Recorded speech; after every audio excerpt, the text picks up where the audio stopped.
Roslindale Station. We just had to run a bit because we were going to get Anne's, but they didn't have time. We have an F40 on this Needham train because today we're going out to ride the Needham line to explore Boston's Bizzare regional rail fail. So let's hear some history, and I'll see you on board. The Needham Line's history is unique amongst the MBTA's commuter rail lines, as it does not run on a former intercity railroad main line. Its history can be traced to the late 1840s when the West Roxbury branch, now the eastern part of the line, was opened by the Boston and Providence Railroad from their main line at Forest Hills to West Roxbury in 1849. 4 years later, in 1853, the Charles River Branch Railroad, which comprises a section of the western part of the line, was extended from their then terminus in Newton Upper Falls to Needham, with plans to extend south towards Rhode Island. By 1863, that line had been completed to Woonsocket, Rhode Island. These two lines operated independently of each other for the second half of the 19th century, but by the 1890s things had changed. The Charles River Branch Railroad had become part of the main line of the New York and New England Railroad. However, the New York and New England always had struggled with money, and in 1898, the New York, New Haven, and Hartford Railroad leased the New York and New England. The New Haven had already leased the Boston and Providence Railroad and therefore the West Roxbury branch in 1893, and so by the turn of the 20th century, they were the dominant railroad in southern New England. However, their status as a combination of many different predecessor railroads meant that there were branch lines that were left disconnected, and these two, in Needham, were a key issue. The Charles River Branch Railroad's northern terminus was on the Highland branch of the Boston and Albany Railroad, under control of the New York Central Railroad, a key competitor to the New Haven. Because of this, the New Haven Railroad had no easy way to access Boston from the former New York and New England lines. So, the Needham Cutoff was built, running from Needham Junction on the former Charles River Branch Railroad to West Roxbury, connecting to the West Roxbury branch. This cutoff required drilling straight through sheer rock into an open cut that is nearly 60 feet deep. But in 1906, it opened, and so the two branches that make up the modern Needham line were formed. Throughout the 20th century, service continued using this cutoff, and in 1932, the northern section of the Charles River Branch Railroad, north of Needham Heights, was abandoned. However, by 1967, in an all-too-common story of car dependency, the former New York and New England Railroad south of Needham had been converted to freight-only operation. However, the MBTA stepped in and started subsidizing service on the Needham line, eventually buying it outright in 1973. So now, with that really cool, interesting history out of the way, let's go ride this line and see why it's a failed attempt at regional rail. I just lost an arm wrestling competition for 35 cents to this bro. We just got on the train, and the conductor just started an arm wrestling contest. That's great. Sure, why not? So, yeah, Actually, you can keep it. and it was for money. So yeah, the start of the Needham line experience has been great. We are curving around the bend.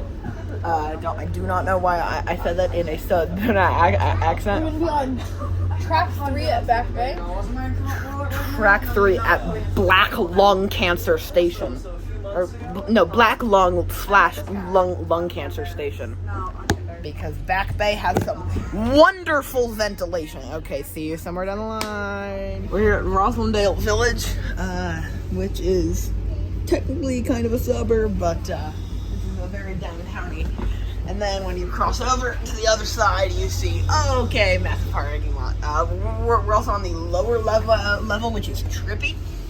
We are on the lower level because, there were no tables on the upper level, and the tables have dem sweet electrical outlets. Yeah. So, we're Roslindale Village, so I'll see you further up the line. Okay, so I'm not going to call this an interurban, because if it's an interurban and it's powered by diesel, that's not an interurban. The only exception kind of is the river line, but also this is commute rail, goes into downtown. But the stops are so close together, and they're in suburban areas. This is kind of... You can, stand here, and then you can, see, Island, or, you can stand, you can see the stops. Really? Yeah. Okay. Well, so it has interurban characteristics, but it is not technically an interurban. Yeah. That being said, though, still cool, and still kind of fun, and that despite having the characteristics of being an interurban and being regional rail, they still run it every 2 hours on weekends. Hence why regional rail fail. Like, come on. I know. Transit matters. Okay, genuinely, it cannot be that hard to put a second train here. It's just a train shuttling back and forth every 2 hours. It's f***ing dumb. This has been Honash Transit rants about why the MBTA commuter rail is so damn infrequent. I'm sure there's a passing slide ending somewhere, and if there's not, build one. There is. Good. Alrighty, this is the Charles River. It is not as urban as you may think, because the Charles River takes a very, very curvy path from Boston through all sorts of places, all the way to its end, which is down in Gatraland. But we will also see the Charles River again when we walk to explore part of the old Charles River branch railroad, which is the northern, or I guess western section of the line. The last 3 stops: Needham Junction, Needham Center, and Needham Heights. And the junction in Needham Junction is the between. farthest stop spacing, unless maybe it's like Ruggles to Forest Hills, but we're actually going pretty fast. Yeah, But and I think we might have to slow down for the train going in, but that might just be a weekday thing. we don't, because it's just one train set. But yeah, as I was saying, the junction in Needham Junction is between the old New Haven Needham Cutoff, and then the Charles River Branch Railroad, which was later owned by the B&A. Okay, I was completely wrong here. The Charles River Branch Railroad was not owned by the B&A. It was owned by the New York and New England, and then later the New Haven. This is the Needham Cutoff with its rock cut. Cool. See you in Needham. That's the old Mills branch, and we're going round the bend to the other end of the Charles River Branch Railroad. So this is the end of the Needham Cutoff.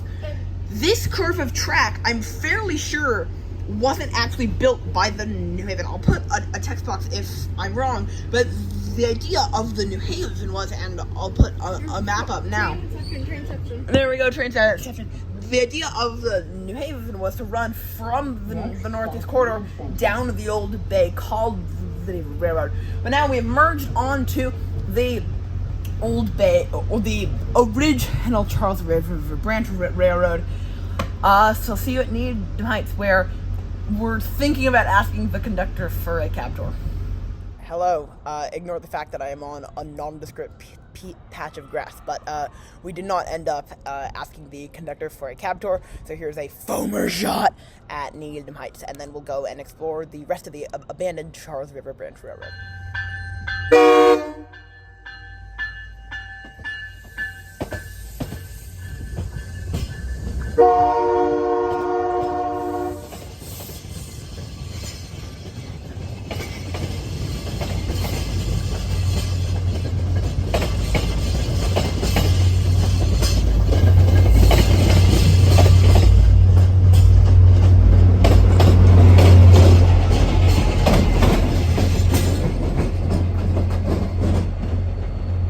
I hope you enjoyed that foam shot. We're now on the 59 because we stopped at Starbucks and killed time until the 59 up to Newton Upper Falls.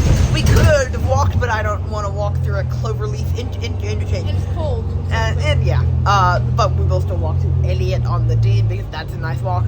So now you will see the 2 things in Newton Upper Falls. First, the circa 1852 station building. So see you there. CNG engine noises go burr. This is the inside of the old Newton Up Falls train station. Not super original inside. It's just a deli, but there is they do on the railroad heritage with this railroad crossing sign. Just outside there is also this sign saying Newton Falls Railroad Depot, built in 1852, which is impressive that it still exists. There's the sign saying Newton Upper Falls, and the logo has a train, because cool. So this is the old Riot Way. This is called the Upper Falls Greenway. It's a bikeway and a walkway, and down there you can actually see it is the abandoned train bridge. So yeah, that was the Newton Upper Falls Depot, and now let's cut to us at the Old Charles River Bridge, which, as far as I can tell, doesn't have a different name aside from the Charles River Bridge. Welcome to the Old Charles River Bridge. So this was built by the Charles River Branch Railroad. It was probably replaced, but I did not do my research. So look at the text box on the screen now. That's like the third time I've said this in this video. Honest didn't do his research. Okay, I'm copying class. So yada yada yada. Shut up. This is I think a bird watching thing. I read a bit online beforehand, and it seems like that. But there's a fence blocking it. It doesn't say no trespassing till there, Maybe but yeah. Or something, 'cause I don't think we're gonna. Oh, it does? Yeah. Well, at least way down. Yeah, I don't think we're gonna go there. This is the Charles River, which is a lot more small and a lot more tranquil if it weren't for the annoying Route 128 highway bridge right there, which is wonderful. No, it's awful. There's a massive cell tower right here, which is like cool and a bit scary. But yeah, that's that. And with that, thank you so much for watching and exploring the Needham line and the abandoned remnants of the old the Charles River Branch Railroad, or at least some of them. And thank you so much for watching. See you next week. Please consider subscribing. Bye.